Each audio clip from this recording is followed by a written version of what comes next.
마크 트웨인 중세 모험담. 주인공을 이런 아슬아슬한 상황에 처하게 해놓기는 했는데 이 상황에서 빠져나오게 할 방법을 모르겠다. 그러니 나는 그만 여기서 손을 떼겠다. 제1장 밝혀진 비밀. 밤이었다. 오래전 지어진 웅장한 클루겐슈타인 성에는 정적이 감돌았다. 1222년이 끝나가고 있었다. 성에서 가장 높은 탑 까마득한 꼭대기에 불빛 하나가 희미하게 빛났다. 그곳에서는 비밀회의가 열리는 중이었다. 의장석에는 지긋한 나이의 클루겐슈타인 영주가 근엄한 표정으로 생각에 잠긴 채 앉아 있었다. 곧 그가 부드러운 어조로 말했다. 딸아. 그러자 귀족처럼 보이는 한 청년이 대답했다. 머리에서 발끝까지 기사 차림을 한 청년이었다. 말씀하십시오, 아버지. 딸아, 지금까지 내 젊은 인생을 송두리째 혼란에 빠뜨렸던 비밀을 밝힐 때가 되었구나. 이제 이 모든 게 어떻게 시작되었는지 얘기해주마. 나의 형 울리히는 브란덴부르크의 위대한 공작이다. 그런데 아버지께서 임종하시면서 만일 울리히가 아들을 갖지 못하면 내 아들에게 계승권을 넘기라고 유언을 남기셨지. 만약 우리 둘 다 아들을 갖지 못하고 딸만 낳을 경우에는 울리히의 딸에게 계승권이 넘어간다. 하지만 만일 그 딸에게 흠이 있을 경우에는 내 딸에게 계승권이 넘기되 내 딸 역시 이름을 더럽힐 만한 오점이 없어야 한다고 하셨단다. 그래서 지금 이 자리에 있는 내 어머니와 나는 훌륭한 아들을 낳게 해달라고 간절히 기도했다. 하지만 기도는 이루어지지 않았고 내가 태어났지. 나는 절망했다. 멋진 기회도 날아가 버리고 화려한 꿈도 물거품이 되어버렸으니까. 하지만 희망을 버리기에는 일렀지. 형이 결혼한 지 5년이 지나도록 형수님은 아들도 딸도 낳지 못하고 계셨거든. 나는 모든 게 끝난 것은 아니라고 생각했다. 상황을 타개할 계획이 뇌리를 스쳤지. 내가 태어난 시간은 한밤중이었고 여자아이라는 것을 아는 사람은 의사와 간호사 그리고 6명의 시녀들이 전부였어. 그래서 내가 태어난 지도 1시간도 지나기 전에 그들의 목을 전부 베어버렸다. 다음날 아침 클루겐슈타인에는 남자아이가 태어났음이 선포되었고 영지는 온통 기쁨으로 가득했지. 위대한 브란덴부르크의 계상제가 태어난 거야. 어린 너를 돌보는 일은 내 이모가 맡았고 그렇게 비밀은 철저히 감춰졌단다. 그때부터 지금까지 우리는 두려울 게 아무것도 없었지. 그런데 내가 11살이 되던 해 울리히에게도 딸이 태어났다. 우리는 슬펐지만 홍역이나 의사의 실수 등 유아기 때 흔히 일어나는 사고들이 있으니 곧 좋은 소식이 들려올지 모른다는 희망을 버리지 않았어. 하지만 매번 실망스러운 소식뿐이었다. 그 아이는 살아남았고 훌륭하게 성장했거든. 오, 하늘의 저주가 그 아이에게 내려준다면 얼마나 좋을까. 하지만 그건 아무래도 상관없다. 우리는 염려할 게 없어. 왜냐하면 우리에겐 아들이 있으니까. 미래의 공작은 우리 아들 차지가 될 거니까. 사랑하는 콘네드, 그렇지 않느냐? 너는 비록 여자지만 지금까지 28해 동안 그 외에 다른 이름으로는 불린 적이 없지. 이제 형은 세월의 힘을 거스르기엔 늙었고 힘도 약해졌다. 나라에선 지금 후계자 문제로 그에게 매우 부담을 주고 있는 상황이라 아마도 그는 내가 그곳으로 오기를 바랄 거야. 아마 정식으로 자기를 받은 것은 아니지만 너는 이미 공작이나 마찬가지다. 하윈들은 벌써 채비를 마쳤으니 오늘 밤 떠나거라. 그리고 이제부터 잘 들어라. 이 아비가 하는 말을 하나도 놓치지 말고 기억해둬야 해. 독일 역사만큼 오래된 법이 하나 있다. 여자는 누구라도 사람들 앞에서 확실히 왕위를 물려받기 전에는 왕자에 잠깐이라도 앉아서는 안 된다는 것이다. 그랬다가는 죽음을 면할 수가 없어. 그러니 내 말을 명심해라. 겸손하게 굴도록 해라. 내 의견을 표명할 때는 왕자 발치에 있는 수상의 자리에서 해야 한다. 왕위를 물려받아 안전해지기 전까지는 이렇게 해야 해. 내가 여자라는 사실이 발각될 가능성은 크지 않지만 세상 일이란 알 수 없는 것이니 무엇이든 최대한 안전을 기하는 것이 지혜로운 일일 것이다. 오, 아버지, 이제까지 거짓으로 살아온 이유가 그것 때문인가요? 아무 죄 없는 사촌이 당연히 누려야 할 권리를 제가 속임수로 빼앗은 건가요? 제발 저를 구해주세요, 아버지. 아버지 자식에게 그런 일을 시키지 말아주세요. 뭐라고? 제멋대로 굴지 마라. 너한테 귀한 자리를 넘겨주기 위해 골머리를 앓은 보답이 고작 이거란 말이냐? 내 아버지의 유고를 걸고 말하는데 그런 약해 빠진 감상은 비위에 맞지 않으니 집어치워! 그리고 지금 당장 공작에 가거라. 그리고 내 아비가 원하는 목적에 내가 얼마나 깊이 연루되어 있는지를 늘 잊지 마라. 두 사람의 대화를 지면에 옮기는 것은 이 정도면 충분할 것이다. 우리는 본성이 선한 그녀가 아무리 기도하고 간청하고 눈물을 흘려도 소용없었다는 걸 알 수 있다. 무엇으로도 그 완고하고 늙은 클리겐슈타인 영주의 마음을 움직일 수는 없었다. 그래서 결국 그의 딸은 무거운 마음으로 자신의 등 뒤에서 성문이 닫히는 것을 지켜볼 수밖에 없었다. 그리고 기사 차림으로 무장한 신하들과 용감히 따르는 하인들을 거느린 채 어둠 속으로 말을 타고 떠나야 했다. 늙은 남작은 딸이 떠난 후 한참을 말없이 앉아있다가 슬퍼하는 아내 쪽으로 얼굴을 돌려 말했다. 부인, 일이 꽤 빠르게 진행되는 것 같구려. 그 잘생기고 기민한 테트친 백작에게 사악한 임무를 주어 조카 콘스탄틴에게로 보낸 지도 벌써 석 달이 좋게 되었잖소? 그가 실패한다면 우리도 완전히 안전하지는 않겠지. 하지만 성공한다면 설사 불행이 닥쳐 우리 딸이 공작이 못 된다 하더라도 공작 부인이 되는 건 막지 못할 것이니. 자꾸 불길한 마음이 들어요. 하지만 다 잘 되겠지요. 역시 여자들이란 부엉이들은 알아서 울게 내버려두고 그만 잠자리에 들어요. 그리고 위대한 브란덴부르크 꿈이나 꾸시오. 제2장 축제와 눈물. 그 일이 있은 지 엿새가 지났다. 브란덴부르크 공국의 눈부신 수도는 젊은 왕위 계승자인 콜레드를 맞이하기 위한 화려한 열병식 준비로 휘황찬란했고 여기저기서 몰린 충성스러운 축하 인파로 시끌벅적했다. 연로한 공작의 마음에는 행복감이 가득했다. 콜레드는 수려한 외모와 품위 있는 태도로 순식간에 그의 사랑을 독차지했다. 궁의 화려한 방들마다 열렬하게 콜레드를 환영하는 귀족들이 모여들었다.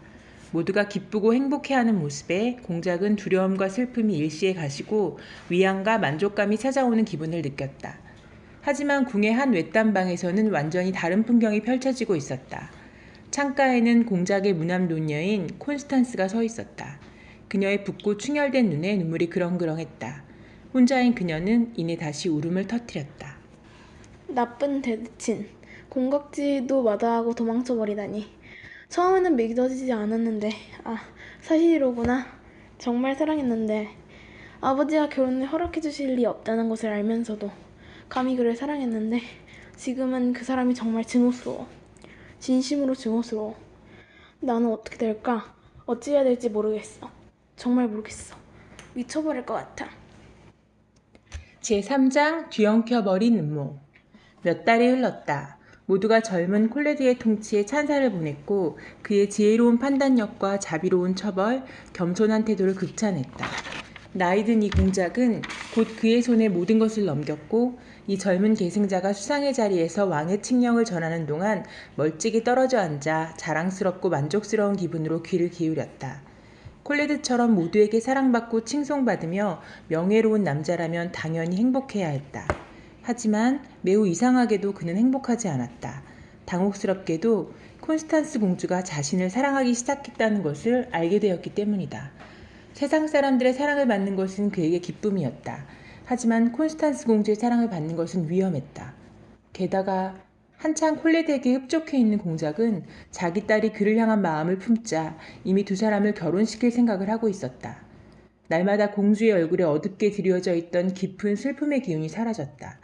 그녀의 눈은 매일 희망과 활기로 점점 더 밝게 빛났고 늘 근심이 설어있던 얼굴에는 종잡을 수 없는 미소가 머무르기 시작했다. 콜레드는 겁이 났다.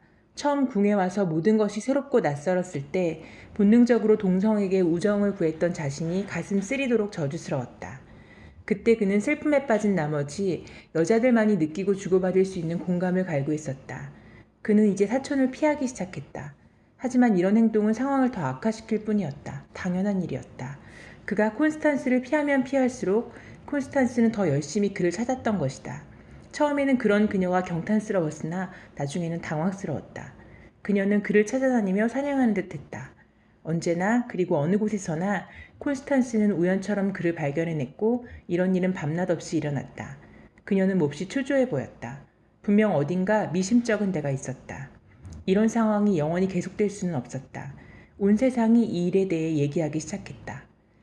공작은 당혹감을 느끼기 시작한 듯했다. 불쌍한 콜레드는 끔찍한 고통을 느끼며 유령처럼 지내기 시작했다. 그러던 어느 날 그림 진열실에 딸린 전용 대기실에서 나오다가 그만 콘스탄스와 정면으로 마주치고 말았다.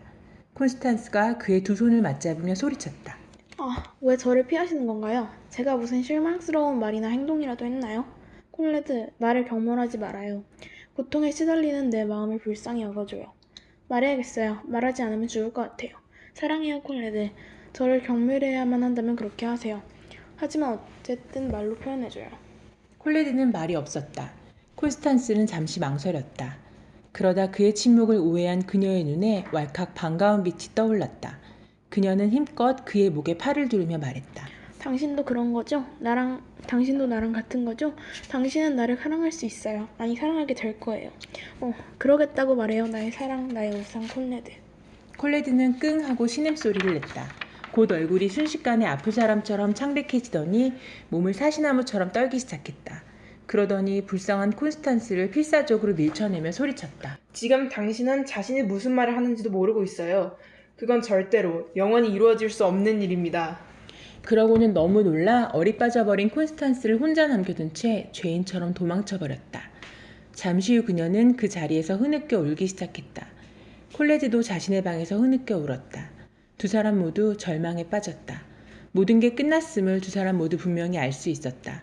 곧 콘스탄스는 천천히 자리에서 일어나 걸음을 옮기며 말했다. 내 사랑을 깔보는 줄도 모르고 그의 무정한 마음을 녹이고 있다고 생각하다니. 증오하겠어. 나를 거절하다니. 나를 개처럼 밀치다니. 제4장 엄청난 폭로. 시간이 흘렀다. 공작의 착한 딸의 얼굴에는 또다시 완연한 슬픔이 자리를 잡았다. 이제 더 이상 사람들은 그녀와 콜레드가 함께 있는 모습을 볼 수 없었다. 공작은 이를 슬퍼했다. 하지만 몇 주가 지나자 콜레드는 낯빛을 되찾았고 눈에는 예전처럼 다시 생기가 돌았다.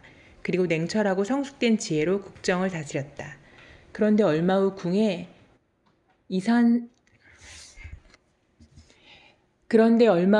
관한 이상한 소문이 은밀히 돌기 시작했다. 그 소문은 점점 커지며 멀리 퍼져나갔다. 사람들마다 모이기만 하면 쑥덕거렸다. 그러다 급기야는 공국 전체를 휩쓸었다. 그 소문의 내용은 이러했다. 레이디 콘스탄스가 아기를 낳았다! 클루겐슈타인 영주는 그 소문을 듣자 깃털로 장식한 모자를 세 차례 자신의 머리 위로 돌리며 소리쳤다. 콘레드 공작 만세! 이제 후계자는 확실히 콜레드가 되었단다. 데트친이 일을 아주 잘 처리했구나. 그 악당들에게 충분한 보상이 있을 것이야. 그리고 그는 그 소문을 널리 퍼뜨렸다. 그리고 48시간 동안 영진의 모든 이들은 이 엄청난 사건을 축하하기 위해 조명을 환히 밝히고 춤추고 노래하며 흥청거렸다. 모든 비용은 자랑스러움과 행복감에 젖은 클루겐슈타인 영주가 기꺼이 치렀다. 제5장 끔찍한 재앙. 재판이 목전에 닥쳤다. 브란덴부르크의 모든 영주와 남작들이 공작의 궁에 자리한 재판정에 모였다. 재판정 안은 구경꾼이 서거나 앉을 틈도 없이 꽉 찼다. 보라색과 흰색으로 차려입은 콜레드는 수상의 자리에 앉았고 양쪽으로는 왕국의 훌륭한 판사들이 자리를 잡았다. 노년의 공작은 자신의 딸에 대한 재판이 그 어떤 특혜도 없이 치러져야 한다는 엄명을 내린 후 비탄에 잠겨 알아눕고 말았다. 그에게는 남은 날이 많지 않아 보였다. 불쌍한 콜레드는 사촌의 죄를 판결해야 하는 자리에 앉는 고통을 부디 피하게 해달라고 간청했지만 소용없었다. 거기에 모인 그 많은 사람들 중에서 가장 마음이 아픈 사람은 바로 콜레드였다. 가장 기뻐하는 사람은 그의 부친 클루겐슈타인 영주였다. 그는 자신의 딸인 콜레드에게 알리지 않은 채 그곳 귀족들 틈에 와 있었다. 그는 자기 집안의 재산이 엄청나게 불어나리라는 기대로 의기양양해 있었다. 전례관들이 피요한 선언을 마치고 또 여러 준비 절차가 끝나자 덕망 높은 수석 재판관이 말했다. 죄인은 일어나 앞으로 나오시오. 슬픔에 찬 공주가 자리에서 일어났다. 그리고 베일을 벗은 채 어마어마한 군중 앞에 섰다.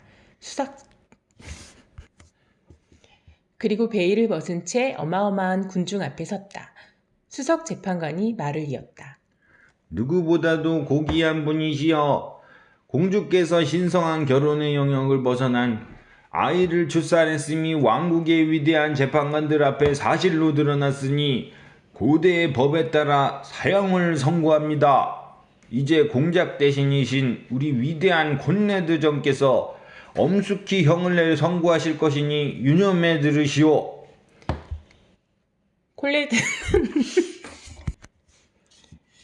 콜레드는 마지못해 호를 치켜들었다. 그리고 그와 동시에 옷 아래 숨겨진 여인의 마음으로 불운한 죄인에 대해 치근함을 느꼈다. 그의 눈에서 눈물이 흘러내렸다. 그는 말을 하려고 입을 뗐다. 그런데 수석 재판관이 재빨리 외쳤다. 거기서는 안 됩니다. 공작대의 대행 전하, 거기서는 안 돼요. 법적으로 공작의 직계가족에 대한 판결은 공작의 자리에서만 내릴 수 있습니다. 불쌍한 콜레드는 심장이 떨렸다. 그의 나이든 아버지의 건장한 몸에도 소름이 끼쳤다. 엄밀히 말해 콜레드는 아직 자기를 받지 않은 상태였다. 감히 불경을 저지른 것일까? 그는 멈칫했다. 그리고 두려움으로 낯빛이 창백해졌다. 하지만 반드시 해야 할 일이었다. 사람들이 의아한 눈빛으로 이미 그를 바라보고 있었다. 더 지체했다간 더 의심스러운 눈초리로 바라볼 것이 뻔했다. 그는 왕자로 올라갔다. 그리고 호를 다시 앞으로 뻗으며 말했다. 죄인은 들으라. 우리의 군주 울리 브란덴부르크 공작의 이름으로 내게 주어진 엄숙한 임무를 수행하겠다. 내가 하는 말을 경청하라. 이 땅의 고대법에 따라 내 죄의 공범을 밝히고 그를 밝히고 죄인은 들으라. 우리의 군주 울리 브란덴부르크 공작의 이름으로 내게 주어진 엄숙한 임무를 수행하겠다. 내가 하는 말을 경청하라.